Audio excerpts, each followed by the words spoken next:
La Fresh Morning. Vous êtes sur les 104.5 Urban FM, la station urbaine. On est avec René Ruth et Af qui a aussi fait son entrée dans le studio. Af, bonjour. Bonjour la fraîche. Comment tu vas ce matin? Ça va, on est en pleine forme là. D'accord, ok. René Ruth, on parle donc des symboles dans le mariage chez les Guissirs. Oui, on parle du symbolisme du bien de mariage chez les Guissirs. Donc on a pris ici le cas de l'enclume et du marteau. Donc il faut d'abord faire la différence entre symbole et symbolisme. Le symbole, c'est un objet, une image, un signe, un comportement qui évoque quelque chose, contrairement au symbolisme qui est le fondement du représentant. Donc le symbole, c'est la chose et le symbolisme, c'est l'idée qui fait en sorte que tel ou tel soit un symbole. Si je prends par exemple la clé représente le symbole et le symbolisme, c'est l'idée qui se cache derrière la clé. Donc je ne sais pas si tu as déjà... Ouais, je comprends. Bon. Ok, donc en Guissir, bon, on est là chez les Guissirs. En Guissir, Tambou, c'est la dot. Diong, c'est le mariage. Mitangu, c'est signification. Mais on dit Mutangu Diong pour dire signification du mariage. Et va doucement. Mais tu es en train de faire les mariages, c'est marrant que tu Donc je disais qu'on dit Tambou pour la dot. Diong, c'est le mariage.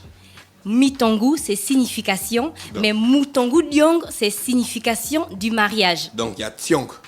Diong, c'est la dot. D-Y-O-N-G, le mariage. Diong, c'est le mariage. Oui. Diong, mariage. D-Y, ok, mariage.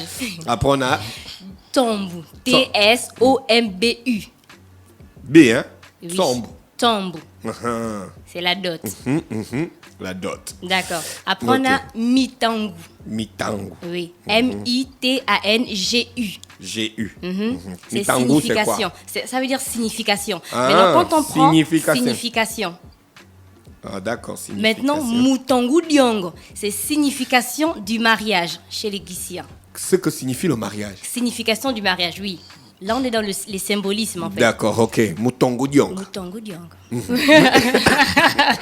Après, on a Mutendi, donc le marteau, parce que l'enclume venait à chaque fois J'ai avec... appris avec un gars qui s'appelait Mutendi. Mutendi. Donc, c'est le marteau, hein? Le marteau. Mutendi, le marteau.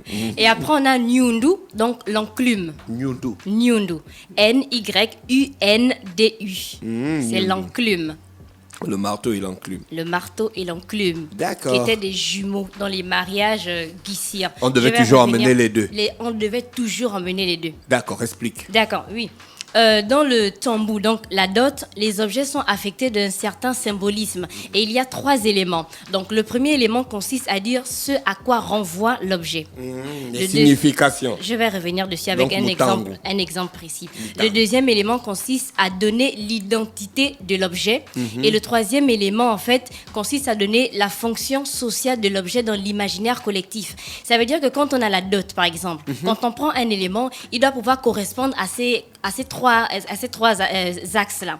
Donc, si on prend le cas de l'enclume, ce à quoi renvoie l'enclume, quand on voit l'enclume, c'est un objet qui est lourd, c'est un objet qui pèse. Donc, les caractéristiques physiques, même notamment le poids, le métal, ça ne bouge pas, c'est stable. Là, c'est ce à quoi renvoie l'objet. Mais si on prend, par exemple, un autre objet comme le sel, par exemple, on ne va pas regarder les mêmes propriétés, on ne va pas dire toujours lourd. On va dire le sel, c'est agréable, c'est la conservation. Et ça va renvoyer après à une autre fonction sociale. D'accord. Là, donc, c'est bon. Oui, non, je comprends. Ok, donc le deuxième élément consiste à donner l'identité de l'objet. Quand on a parlé du premier élément, on a dit que c'est un objet lourd. Donc le deuxième élément consiste à donner l'identité de l'objet. Quand j'ai fait la différence entre symbole et symbolisme, c'est parce que le symbole peut disparaître, mais pas le symbolisme. Donc avant dans les mariages Guissirs, on demandait l'enclume et le marteau. Donc ces objets qu'utilisaient les anciens forgerons Guissirs pour fabriquer des outils métalliques. Mais par rapport au contexte de production économique qui ne justifie plus la production de l'enclume, parce que l'on retrouve désormais plusieurs outils dans presque tous les magasins. Avant, on avait les forgerons qui fabriquaient des outils. Aujourd'hui, quand tu as besoin, par exemple, d'un marteau, tu vas à la quincaillerie ou autre, tu trouves directement ton marteau. Le métier de forgeron on va dire, en train de disparaître petit à petit. D'où on parle ici de le symbole qui disparaît, mais pas le symbolisme. Donc, le symbole ayant disparu, c'est devenu extrêmement rare. Aujourd'hui, ce que le Mutendi, donc le marteau, et son binôme, le Nyondu, donc l'enclume, ont été remplacés par la hache. Donc, qui remplit D'accord. maintenant la fonction de représentation du poids du mariage. On dit que le symbole disparaît, mais pas le symbolisme. Ça veut dire que avant on demandait l'enclume, mais l'enclume se fait maintenant rare. On ne retrouve presque pas l'enclume, mais il faut toujours garder le symbolisme. Donc, on remplace l'enclume par un autre objet ayant le même symbolisme, d'où on quitte de l'enclume et le marteau à la tête de hache. Ah, d'accord, ok. On a remplacé l'enclume et On le a marteau remplacé par la l'enclume tête de et le la hache. marteau par la tête de hache, parce que ça répond au même symbolisme. Ouais, On ne ouais. peut pas remplacer l'enclume, par exemple, par le sel, Non. parce que ce n'est pas la même idée qui est derrière. C'est pas la même matière. Ce n'est pas la même matière. Donc, c'est un peu ça. Donc, avant, comme je disais, on demandait l'enclume et le marteau parce que chez les Guissirs, le dualisme, en fait, c'est un principe de base de la reproduction humaine et sociale. Ce qui veut dire que les objets représentent la double appartenance parentale de l'individu. On a tous un côté maternel et paternel. Donc, quand on demande deux objets, par exemple, l'enclume et le marteau, c'est pour représenter les deux familles, soit du côté de l'homme, soit du côté de la femme. Ah, Mais ça d'accord. vient toujours ensemble. Donc voilà pourquoi... Un ne peut c'est- pas venir sans l'autre. Non, un ne peut pas venir sans l'autre, en fait. La femme a deux côtés, l'homme aussi a deux côtés. Il faut bien que chaque bien aille vers un côté, en fait. L'enclume, son jumeau, le marteau. Maintenant, représenté aujourd'hui par la tête de hache. Parce que D'accord. ça reprend, c'est le même symbolisme en fait.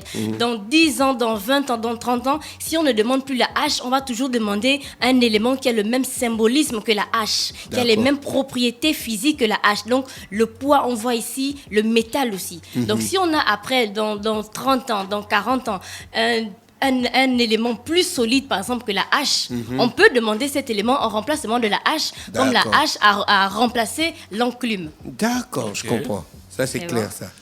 Hein? Donc après, le troisième élément consiste à donner la fonction sociale de l'objet dans l'imaginaire collectif. On a un objet qui est lourd, un objet qui ne se froisse pas, dont les propriétés physiques ne se ramollissent pas. Donc ici, la fonction sociale dans ce cas va être la stabilité du mariage qui est en rapport avec l'enclume. Le mariage doit être stable comme l'enclume. Le mariage doit être posé comme l'enclume. Le mariage doit être solide comme l'enclume, en fait. D'où on prend l'enclume, le marteau pour représenter la force, le poids du mariage. D'accord, dès qu'on t'a posé là, tu ne bouges plus. Dès qu'on t'a posé là, en fait, on est en train de vous dire que le mariage doit être aussi, votre mariage doit être aussi solide que cette enclume-là qu'on vient de déposer. Voilà pourquoi ça a autant de valeur. Par exemple, là, on est toujours chez les Guissirs. Ouais, Voilà tout à pourquoi fait. ça a autant de valeur chez les Guissirs.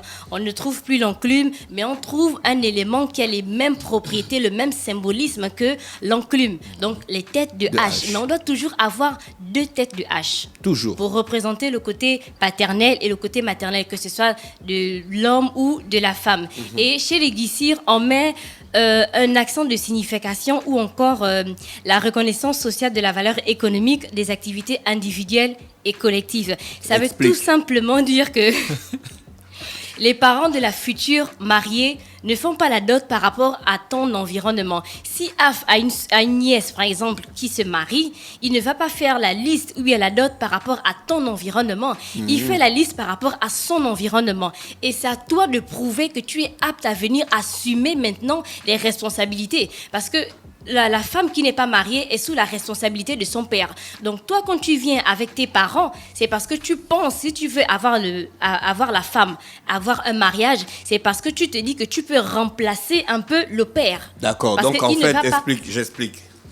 Si Af va épouser une fille, il doit amener l'enclume et le marteau. Parce que ça correspond à la... Si eux, ils demandent, si la femme, si le côté de la femme demande, en fait, c'est eux qui demandent Par dans la rapport à dot. leur Par rapport à leur environnement, en Donc fait. ils font la demande par Ils font rapport la à leur demande par rapport environnement à- personnel. Voilà, pas par rapport à l'environnement Non, de pas Af. du tout, en fait. C'est comme si moi, je suis, par exemple, on est en brousse, mon père a un champ, donc je mange bien, je suis en forme, j'ai les hanches et tout.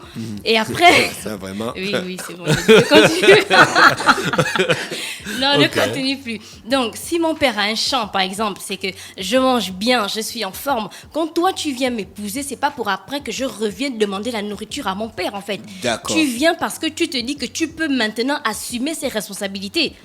Donc, Tout à fait. moi, je suis enfant. Si Af va épouser une fille de président, elle va pas arrêter de manger son caviar parce que Af est venu l'épouser. D'accord. Eux, ils vont faire leur dot, la liste par rapport à leur environnement. C'est à Af Donc, ils de ne veulent pas prouver- prendre en compte l'environnement de Ah, Af. Non, non, mais pourquoi? Il est à moi de faire le tout possible pour que je puisse Voilà, bien en fait, sûr. parce que quand Ok. je viens, je dois prouver que je suis capable. Symboliquement, je dois prouver, je dois représenter un peu ce que je vais donner après à ma femme. Si déjà la dot, je n'arrive pas à donner, ma femme va vivre de quoi? C'est pas une assurance aussi pour les parents, en fait. D'accord. C'est un peu ça. Mais aujourd'hui, Af, les gens, ils font des cotisations pour se marier. Ouais, Donc, ça ne effectivement. représente pas exactement leur capacité financière. Mais en même temps, les cotisations, c'est toujours nécessaire parce que, comme on dit, la femme est Oui, toujours... mais après, tu fais un mariage de 20 millions alors que tu n'as pas ce rythme de vie-là au Mais quotidien. non, mais le C'est-à-dire que mariage- tu ne peux pas gérer ta femme à la hauteur de ce que tu as montré le jour de ton mariage. Justement, ce que tu as montré Bon. ne reflète pas forcément ce que tu vas vivre. Mais Oui. par contre, c'est un instant bien spécial, un instant qui marque bien sûr une vie. On dit on se marie qu'une seule fois en réalité. Donc quand on se marie, il faudrait bien sûr que ça soit grandiose, même si ça ne reflète pas en réalité notre vie. Mais après, on peut revenir à notre cours normal. Mais Par si exemple, il y notre en a- cours normal ne correspond pas à ce que les parents demandent, Mais à partir de cet instant, moi, je pense que cela ne devrait pas fonctionner comme ça. Cela ne devrait pas fonctionner selon l'environnement de celle qu'on va marier, mais plutôt selon les deux et l'amour que les deux ont chacun pour donc l'autre. toi, tu veux que ta fille aille mourir de faim dans un mariage? Non plus, non. À cause de l'amour. Non, moi je Est-ce qu'on voudrais, mange l'amour? moi je Eh, voudrais, eh, non, eh, je, oui, moi on je mange voudrais, l'amour. je voudrais par contre tenir compte de la vie de celle que ma fille a choisie et faire en sorte que les deux puissent être ensemble, vivre dans des conditions plus ou moins idéales. Donc tu vas nourrir ta fille et son mari aussi, parce que tu veux que les deux vivent bien. Non, je vais par contre faire en sorte que son mari puisse être autonome et permettre Mais à ce que ma fille s'il ne- n'est pas capable. Mais s'il n'est pas capable, c'est qu'elle n'est pas capable d'être mon beau-fils. Ça, c'est la seule, c'est assez clair. Bon, là, on est sur le plan civil. René Rutan Oui, revient c'est- sur le plan c'est- traditionnel. c'est- Donc, oui, c'est la famille qui établit Oui. la dot. Par rapport à leur environnement, en fait. Si on t'a demandé, par exemple, 2 ou 3 régimes de bananes et que même la banane, tu n'arrives pas à porter, la famille de la femme, c'est un message, en fait. On va te demander, mais si déjà tu n'arrives pas à apporter 2 régimes de bananes, c'est que qu'est-ce que notre fille va après aller vivre avec toi, en fait. tout C'est à la fait. même chose. Donc, dans les mariages coutumiers guissirs, on doit toujours retrouver certains éléments. Donc, un objet lourd, à l'époque, c'était l'enclume pour le mariage, pour qu'il soit solide et posé. Donc, aujourd'hui, on demande les têtes de hache, mais toujours 2 têtes de hache. Ensuite, le sel pour que le mariage soit agréable, comme le sel agrémente mariage ait les du plats. goût, ouais. Oui, pour que le mariage, on parle ici de la conservation. Quand on va le sel, c'est la Oui, conservation aussi. la conservation. Quand on fait le poisson salé, Voilà, c'est pour conserver. c'est pour conserver. Donc, on voit aussi le goût que le sel apporte à un mariage. Donc, on va te dire, bon, ici, le sel représente le lieu d'épanouissement de votre couple. Il faut que le sel, ici, représente le côté agréable que vous allez vivre, en fait. D'accord. Le plaisir que vous allez partager Ensemble. ensemble. Donc, on a après le moukwar. Donc, c'est la moukwar. Donc, certains disent moukwar, d'autres disent moukwaré. C'est M-U-K-W-A-R-E. C'est quoi? C'est la machette. Et la machette ici symbolise Para. 2 choses. Para. Donc, je disais que ça symbolise 2 choses. Donc, la productivité, parce que grâce à elle, qu'on fait les plantations pour nourrir la famille. Mais également parce qu'elle symbolise l'ouverture de la route du mariage. Donc, elle déblaye les obstacles. On peut dire que la machette, là, pour aller en mariage, tu vas peut-être rencontrer plusieurs obstacles sur ton chemin que tu vas devoir balayer, que tu vas devoir déplayer, en fait, avec la machette. Donc, c'est un peu ça. Donc, chez les Guissirs, on quitte de jeune homme à époux. Donc, on quitte de Moufoudou à Mouloumi. Donc, tu quittes ici de jeune homme à époux. D'accord. Et chez la jeune fille, c'est Noumbe à Mougati. Donc, de jeune fille à épouse. D'accord. Et c'est un peu ça. Et quand on parle aussi, quand on parle de l'enclume, c'est parce que c'est un minerai brut qu'on prend, qu'on transforme pour avoir des outils que la société va utiliser. Et quand on rentre dans le plan coutumier, ici, c'est parce qu'on prend 2 célibataires qu'on va transformer, on va leur donner un statut qu'ils n'avaient pas avant ce rite. D'où on passe de l'enclume au marié. L'état brut à les outils qu'on utilise. À la transformation. À la transformation ici. D'accord, On voit la l'enclume est donc transformation. symbole de transformation. De transformation, de poids en fait. On vous dit, on vous a donné l'enclume, votre mariage doit être aussi solide que l'enclume qu'on vient de déposer. Donc, D'accord. Quand elle parle, on dirait une femme expérimentée. Mais c'est une spécialiste des questions culturelles quand même. Ouais, c'est très bien. donc en fait, voilà, c'était le symbolisme du vient de mariage chez les Guissirs, avec l'enclume et le marteau Est-ce que en tu as exemple. rencontré une famille Guissirs qui ont utilisé ces symboles ou cette procédure le jour de leur mariage? Le jour de leur mariage, j'ai rencontré une dame, mais qui n'avait plus l'enclume en fait. D'accord. Parce que y a, dans certaines familles, on peut dire que bon, on n'a peut-être pas trouvé l'enclume. On a demandé l'enclume, on va pas représenter ça par les têtes de hache, mais on va louer l'enclume juste pour la cérémonie. Ah, d'accord. Et après, on va rendre. Donc, il peut avoir Ouais, un... mais aujourd'hui, l'enclume, ça existe encore dans la transformation? C'est- Dans le travail du forgeron? Les forgerons, même d'abord, c'est rare. Parce qu'avant, on avait beaucoup plus de forgerons parce que c'était le village, en fait. Les forgerons devaient être là pour fabriquer des outils disponibles pour la société, pour la population, en fait. Mais aujourd'hui... Il y a les nouvelles technologies. Il y a les nouvelles technologies. J'ai besoin d'un outil, je vais à la quincaillerie, je vais dans un magasin. Donc, du coup, le métier de forgeron disparaît petit à petit et ce qui va avec. D'où on parle de l'enclume pour quitter à la tête de hache. Ah, ça, c'est bien pensé, ça. Merci, René Ruth, qui est avec nous ce matin sur les 104.5 Urban FM, la station urbaine dans le Da Fresh Morning, le réveil matinal, le plus haut de la capitale, sur la radio, la plus haute de la capitale. Restez connectés sur les 104.5. On se retrouve dans quelques minutes avec Af, le boss. Yeah. Urban FM 104.5, la station urbaine. Vous écoutez Urban FM 104.5, la station urbaine.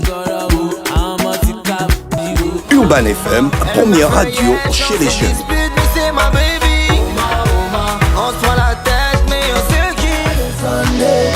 Urban FM, la radio des musiques urbaines. Urban FM 104.5, la station urbaine. Da Fresh Morning.